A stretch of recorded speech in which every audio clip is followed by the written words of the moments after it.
മാർ അപ്രൈം മെത്രാപ്പോലീത്ത. AD 4-ാം നൂറ്റാണ്ടിൽ നിസിബസ് ഇന്നത്തെ നുസൈബിൻ പട്ടണത്തിൽ ജനിച്ച മഹാനായ സുറിയാനി സഭാപിതാവായിരുന്നു. ബാല്യകാലം മുതൽ ക്രൈസ്തവ വിശ്വാസത്തിൽ വളർന്ന അദ്ദേഹം മാർ യാക്കോബിൻ്റെ ശിക്ഷണത്തിൽ ആത്മീയ ജീവിതത്തിലേക്ക് പ്രവേശിച്ചു.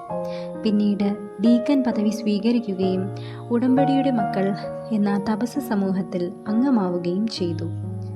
പേർഷ്യൻ ആക്രമണകാലത്ത് നിസിബിസിലെ ക്രൈസ്തവ സമൂഹത്തെ വിശ്വാസത്തിലും പ്രാർത്ഥനയിലും ശക്തിപ്പെടുത്തുന്നതിൽ മാർ അപ്രൈം പ്രധാന പങ്ക് വഹിച്ചു. AD 363 നിസിബിസ് പേർഷ്യയുടെ അധീനതയിലായപ്പോൾ അദ്ദേഹം എഡസയിലേക്ക് കുടിയേറി. എഡസയിൽ ഉണ്ടായ പട്ടിണിയുടെയും പകർച്ചവ്യാധിയുടെയും സമയത്ത് രോഗികളെയും അഗതികളെയും ശുശ്രൂഷിക്കാൻ അദ്ദേഹം സന്നദ്ധ സംഘങ്ങൾ രൂപീകരിച്ച് മാതൃകാപരമായ സാമൂഹ്യ സേവനം നടത്തി. ഈ സേവന പ്രവർത്തനങ്ങൾക്കിടയിലാണ് അദ്ദേഹത്തിൻ്റെ ആരോഗ്യം ക്ഷയിക്കുകയും പിന്നീട് അദ്ദേഹം നിര്യാതനാവുകയും ചെയ്തത്. സുറിയാനി സഭയിലെ പ്രമുഖ ദൈവശാസ്ത്രജ്ഞൻ, കവി, ആരാധനക്രമ ഗ്രന്ഥങ്ങളുടെ രചയിതാവ് എന്നീ നിലകളിൽ മാർ അപ്രൈം പ്രശസ്തനാണ്.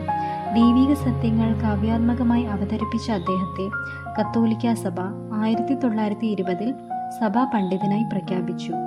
വിശ്വാസവും സേവനവും വിജ്ഞാനവും സമന്വയിപ്പിച്ച ജീവിതമാണ് അദ്ദേഹത്തിൻ്റേത്.